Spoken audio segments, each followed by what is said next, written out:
I'm Dr. Christy, and this is Climbing Fish Parenting, practical parenting strategies in 20 minutes or less. I'm a psychologist and behavior analyst, and I work with exhausted, overwhelmed parents who feel like they've tried everything and nothing works. If you're listening to this while folding the laundry, hiding in your car, or wishing bedtime would just end already, you're in the right place.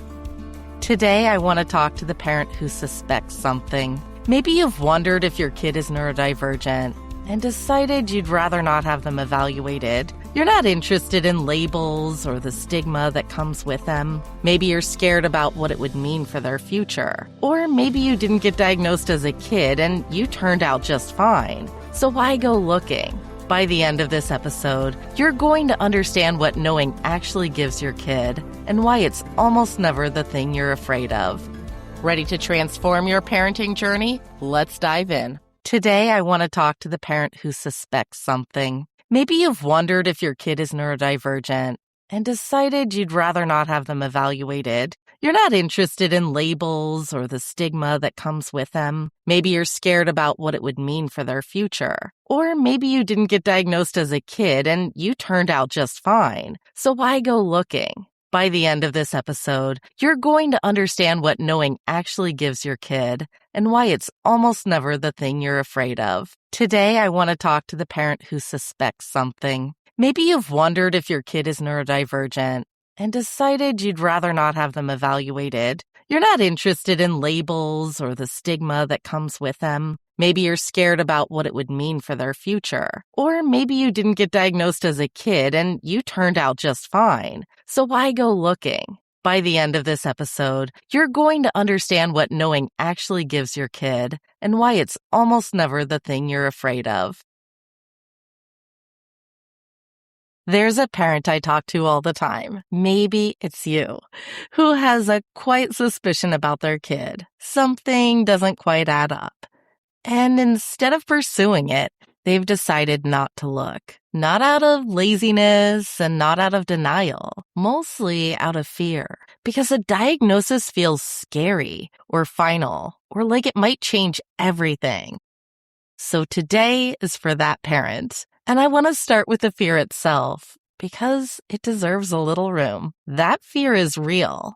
I am not going to try to talk you out of it because I respect it too much for that. A diagnosis can feel scary. A label can feel like a door closing instead of opening. You've maybe watched how the world can treat a kid who gets marked as different. I've had clients with physical disabilities whose peers talk over them or assume they can't understand or say something careless and cutting simply because they don't know any better. And a kid with neurodivergence, you can't see it.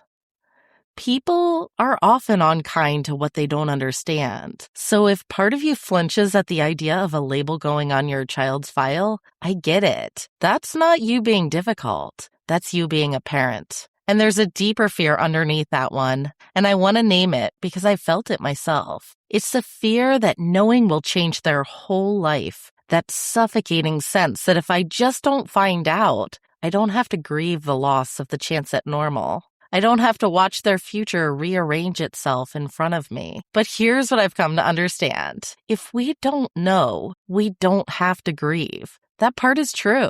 But not grieving isn't the same as nothing being there. Your kid's trajectory doesn't change the day you learn the name for what's going on. It was never about whether you knew. Your child is exactly who they are. Genetics, wiring, mental health, all of it, with or without a word for it. The only thing knowing changes is whether you're walking the road with understanding or stumbling down it in the dark, reacting to a kid you don't fully understand and wondering why nothing's working. That difference between understanding your kid and guessing at them is the whole thing. So I want to tell you a story that has nothing to do with ADHD or autism, because it's a story that taught it to me. This is a story about a medical condition, a rare genetic one. But stay with me because the fear at the center of it is the exact fear I just described, and so is the answer. My kids and I have something called monogenic diabetes. It's a rare genetic condition. Our bodies are essentially missing most of the instructions for how to handle blood sugar. It's not the autoimmune kind, and it's not type 2 diabetes. It's actually written into our DNA. But I didn't grow up knowing that. I grew up being treated as a type 1 diabetic who just happened to be missing the autoimmune markers. And my diabetes was managed according to the wrong framework for years. And here's the part that matters for you. I survived it. I did. I say that clearly because a lot of parents raising neurodivergent kids are neurodivergent themselves, and they were never recognized as kids. And they carry that same quiet evidence. I turned out okay not knowing. So why put my kid through the finding out? I understand that instinct in my bones. And here's what I eventually had to face. Surviving something is not the same as it not costing you anything. You can get through it undiagnosed. That doesn't mean it was free. So when it came to my own kids, I was standing on both sides of this at once. The kid who never knew and the mother deciding whether to find out. We tested my oldest first because she was symptomatic. And then I ran into a wall. The doctors didn't think it was bad enough to treat yet. And I felt that suffocating weight again. The grief, the certainty that this was going to define her whole life, sitting right next to a different fear, that waiting would cost her. Because I knew what even mildly elevated blood sugars do to a body over time. That damage doesn't wait for it to look dramatic. It's a long game, a lot like an untreated mental health issue or an unsupported neurodivergent kid. The cost accrues quietly in the background while everyone waits for it to look bad enough to count. But then we got the actual diagnosis.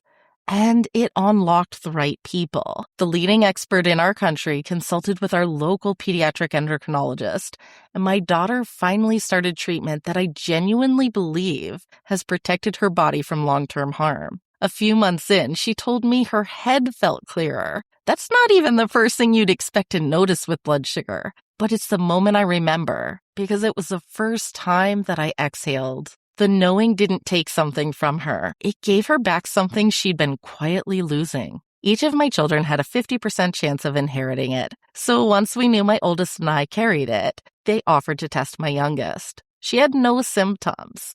Nothing. Just a small, healthy-seeming kid, and a choice about whether to look into her future before it had shown us anything at all. That is the why go looking for trouble fear in its purest form. She's fine.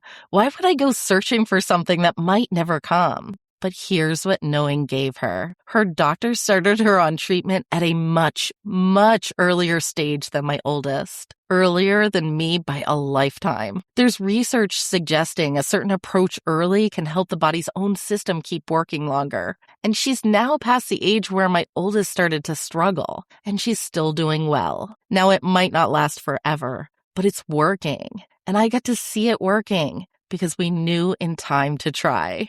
And then there's the part that has nothing to do with medication. She understands it. Because we knew before she was symptomatic, we'd already been teaching her the language, what it feels like when your blood sugar is high, what it feels like when it's low, long before she ever felt it herself. So when it came, it wasn't a terrifying mystery. It was something she recognized and had words for.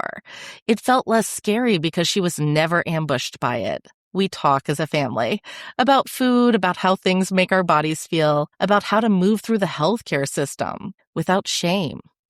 And I watch her do things that stop me in my tracks. When I started dropping her places on her own, she packed her own low bag, the thing she carries in case her blood sugar drops, without me even asking. She just did it and owned it in a way that was honestly beautiful. She is more sensitive than most kids to someone saying something careless about diabetes or about her glucose sensor. But she's also more confident because she understands what's hers to handle. She asks questions about what her big sister is going through, so she'll understand her own road. And she's told me, in her own words, that she's really glad she got to grow up knowing. Knowing didn't limit her. It created a narrative for her. One where she understood her own body from the start, instead of being ambushed by it later. Your kid's thing may not be genetic, and it may not be medical. Everything I just described is exactly what a diagnosis gives a neurodivergent kid, too. So let me make it concrete. First, it lets you truly understand your kid. and that changes how you treat them. Here's what I see constantly. A parent looks at a kid who won't sit still for homework and reads it as defiance or laziness or not caring. So they respond with consequences. And it doesn't work, and everyone gets more frustrated. But the same behavior, understood as a working memory deficit, a regulation problem, a nervous system that's maxed out, leads to a completely different response. You stop punishing and you start changing the setup. And the kid relaxes because for the first time, they're being responded to accurately instead of corrected for something they can't help. The label alone does nothing. The understanding underneath it changes everything, and it lowers the stress for your kid and for you. And this is the heart of what I want you most to hear today. When you understand your kid, you respond to them from the best possible place with the best possible support. That builds trust. It makes them feel seen and validated, and it turns the whole thing into something your family is tackling together instead of something your child is carrying alone, misunderstood, wondering what's wrong with them. That shift from something's wrong with you to we understand this now and we've got it together and we've got this together. That is the environment a kid actually grows up inside. Second, it validates their experience. I talked to so many neurodivergent adults who weren't understood as kids. The ADHD adult who underachieved or struggled with substances or couldn't hold a job together, or who couldn't hold a job together in their 20s, who was told their whole childhood to just try harder, just get it together, without anyone understanding that those things were genuinely harder for them and that they needed different support than a neurotypical kid. Or the autistic adults who held it together every single day, got called fine and burnt out in adulthood into anxiety, depression, exhaustion, who so often say some version of, I wish someone had known so I could have stopped performing. Knowing early is what spares a kid from spending 20 years believing the problem is simply them. Third, it opens doors that are genuinely locked without it. This is the practical piece, and it's not small. A lot of insurance won't cover services, speech, OT, ABA, without a diagnosis on file. Schools often won't even consider an IEP or a 504 plan without one. The diagnosis is frequently the literal key that unlocks support your kid is already entitled to. Without it, you can spend years asking for help through a door that just won't open. And fourth, I talked about this a lot last week, so I'll keep it short, but it lets you match the right support to the actual need. A label without real understanding of your kid's specific struggles and specific strengths just gets you generic accommodations that don't really help. Understanding is what lets the support actually fit. Let me come back to the fear one more time, because you might still be sitting with it and you deserve a real answer. The worry is usually some version of, what if the label follows them? What if it changes how a teacher sees them, or becomes an excuse, or marks them? Here's my honest answer. Your kid is the same kid whether or not there's a word for it. And here's the thing people miss. An adult who spends real time with your child, a teacher, a coach, already knows something is different. They do. So the question was never, will they notice? They will. The only question is whether they understand what they're seeing, or whether they're guessing, and filling in the blank with something worse. A kid who's misunderstood gets responded to based on someone else's assumption. A kid who's understood gets responded to based on what's actually true. And in those rarer cases when an adult genuinely can't tell, that usually means your kid is spending enormous energy holding it together to hide it. And that is not serving them. That is a cost, not a win. So yes, someone somewhere might carry a preconceived notion. I will not pretend that risk is zero, but it is dwarfed by what you gain. The access, the understanding, the correct support, the years your kid doesn't spend thinking something is wrong with them. When I weigh those two things against each other, it isn't even close. This week, if you've been circling this decision, I want you to make it concrete. Sit down and write an actual pro-con list. If you don't have a diagnosis yet, It's a list about whether to pursue one. If you already have a diagnosis, but still feel like you don't really understand your kid, it's a list about whether to go further, more testing, a fuller evaluation. And here's the only framing I'll give you. On the con side, write your real fears down, honestly, all of them, including the ones you don't say out loud. And on the pro side, don't write answers. Write what an answer would actually let you do differently. Because that's the real question. Not whether knowing is scary, but what knowing would let you give your kid. All right, that's it for today. The fear of finding out is real, and I take it seriously. But knowing was never the thing that changed your kid's life. Your kid is exactly who they are, with or without a word for it. Knowing just means you get to walk it with them, from understanding instead of guessing. And that changes everything about how it feels to be them and how it feels to be you. If this reached something you've been carrying, send it to another parent who's been scared to look.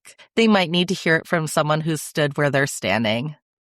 That strategy I just gave you, it's the whole climbing fish philosophy in action.